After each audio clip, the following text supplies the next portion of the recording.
Welcome everybody to this week's podcast episode for the Financial Freedom for Physicians podcast. I'm your host, Dr. Christopher Liu. And as you know, I talk about four different types of freedom: time, financial, location, health freedom. And in that light, I'm always curious about people doing interesting things, digital marketers, entrepreneurs, changing the world. And I want to record those conversations and share that with you. So today we have a entrepreneur, digital marketer, Brandon Leibowitz, and he is the he's been involved with digital marketing since 2007. So that's actually the early days, and he's knowledgeable about SEO, social media marketing, Google Ads. So it's gonna be really interesting. I've always been fascinated with this side with the analytics. So I'll let him introduce himself and we'll get started. So Brandon, welcome. Thank you for having me on today. Yeah, I know we met through Podmatch, and you have really interesting thing, and I've always been interested about analytics, data, SEO, Google, Facebook ads, all of that. So tell us more about yourself, how you got started, and we'll go from there. Yeah, my name is Brandon Leibowitz, and I kind of fell into the digital marketing sphere. Wasn't planning on it, but got my degree in business marketing back in 2007. And after I got my first job, the first job I got out of school was helping a company with their digital marketing, and I didn't know much about it. They said, "Don't worry, we don't know much either. We're going to take you to classes and workshops and learn alongside with you." And after doing that for a few months, just realized that everyone is probably going to have a website in the future, and there's a lot of different ways to get traffic, but SEO is just a way to get free traffic. So I was helping out with like their social media. I was doing paid ads. I was helping out with email marketing. I was doing search engine optimization, and it all works to get traffic. But over the years, I just kind of honed in more on just the SEO side of things, just to tap into that free traffic that Google is willing to give out. And I worked at different advertising agencies as a director of SEO. And before work or after work, on my lunch breaks, I'd work on my own company and built it up to where I was able to quit my job and been focused on this solely after that. Yeah, I love that story of entrepreneurs. They're like usually digital entrepreneurs, like either they create a website or a blog, or could be a social media channel, and they're just like, it's like they're tinkering away, and then all of a sudden they hit something, and then they work on it full time, and then they grow it. It's really interesting story. So one question I had was, in this age of social media, we have Facebook, we have Instagram, Twitter, YouTube, all of these platforms and channels. Why is SEO still important? Well, SEO is search engine optimization, and that means ranking websites on Google or different search engines, which is really just Google nowadays. But when you search on Google, there's ads at the top. Those are all paid ads that you have to pay per click. So if someone clicks on your website and it says ad or sponsored, and that company is paying Google, could be a couple cents, could be a couple dollars per click, could be a couple $100 per click. It gets pretty expensive. So those ads are all paid right at the top, but below the ads is organic, the free listings. And that's where you don't have to pay per click. You rank there and you're getting that free traffic. And the majority of people start off by doing research on Google. And if you're not on Google, your competitors are going to be there taking that traffic from you. Yeah, that's what I tell all my clients, especially social media, not necessarily SEO, but in like a lot of my clients, they don't like social media just because it. And then I'm like, if you're not on social media, your other businesses and competitors are. So that's why you need to be on it. So tell us more about for this idea of what are you seeing in terms of the trends for digital marketing these days? I mean, everything is really shifted towards mobile. Everybody has a cell phone nowadays, or almost everyone is able to get a phone. Whereas in the past, you needed to buy a computer or desktop, laptop, and those are expensive. Whereas you get a iPhone 5, people are just kind of throwing them away. So everyone's able to get a phone, and there's Wi-Fi for free in different places. So that's connecting everyone and just making sure that everything looks good on mobile, that you have a website that's mobile friendly, that's optimized for mobile, because the majority of the traffic nowadays is going to come from mobile. And also video has been picking up. If you look at like everything on social, it's all kind of shifted towards video. heavily. And if you could have a presence on using videos on YouTube or any other platforms, I think that's going to help out because people's attention spans are pretty short nowadays, and gotta hook them somehow. And video is a good way to do that. Yeah. And yeah, it's quite interesting because in the past it was everything was if you had a website you were fine, and then all of a sudden it went to blogging, and then it went to video, and then it went to like Facebook and Twitter, and so it's quite interesting. So this idea of right now, it used to be Instagram, used to be Facebook. Um, what are some of the top social media sites to use? I mean, there's so many social media sites and new ones emerge. The biggest ones are like Instagram, TikTok, LinkedIn, Facebook, YouTube, Pinterest, Twitter. But what matters is who your audience is and where are they, because you don't need to be everywhere. You just need to be where your audience is at. That's number one. Is there might be a really small social media site out there, but it's all about what you're offering. That's where you need to be. So just because it's a big following doesn't mean it's going to get you clients or leads or sales. It's just going to maybe get more eyeballs on your content, but ultimately it just comes down to where am I going to get conversions? And that's why you just got to take a step back, pretend you were looking for your product or service, and think, where would I be going? Am I going to be going on Facebook, Instagram, Twitter, YouTube, or maybe I'm going to go on Google or Yelp, or where would you go? And that's going to help you figure out where you need to be. Yeah, yeah.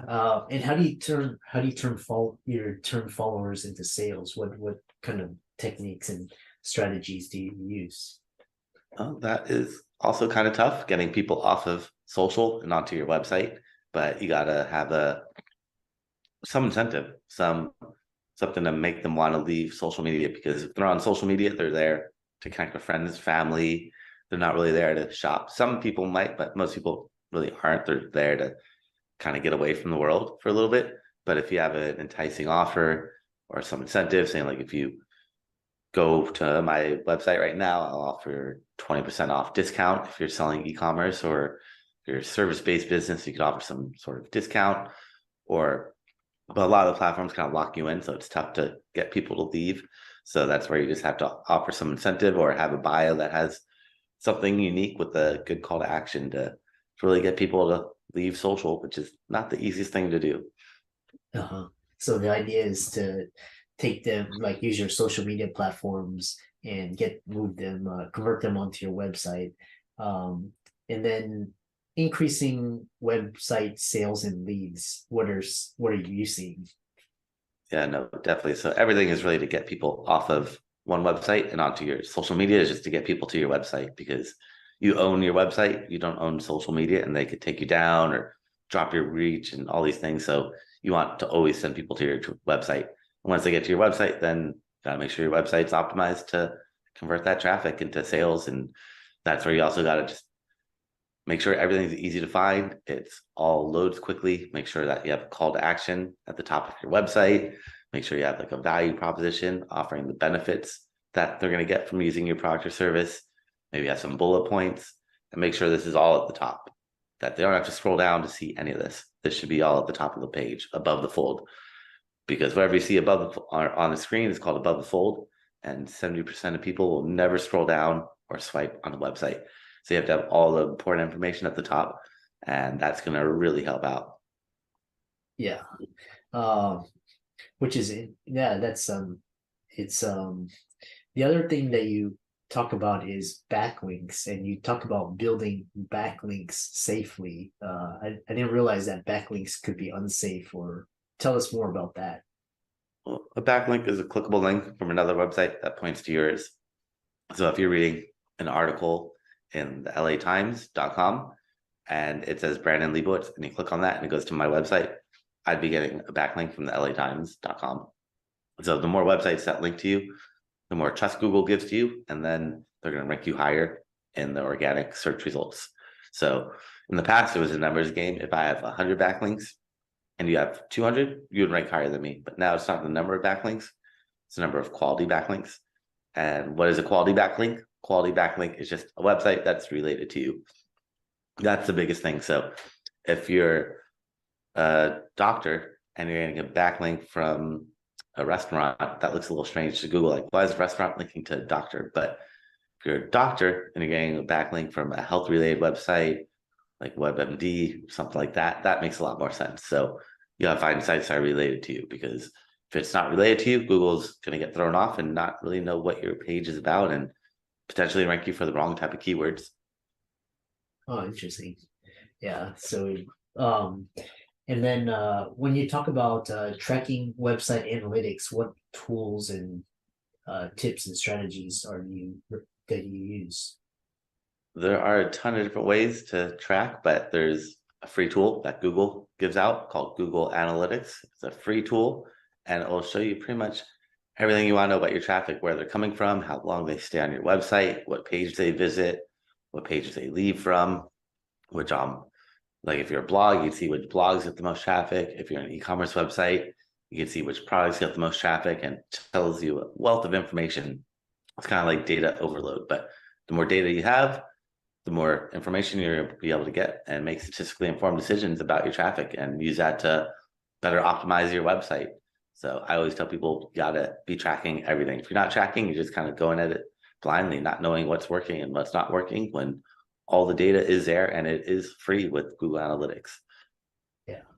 And what about setting up Google and Facebook ads? I know, that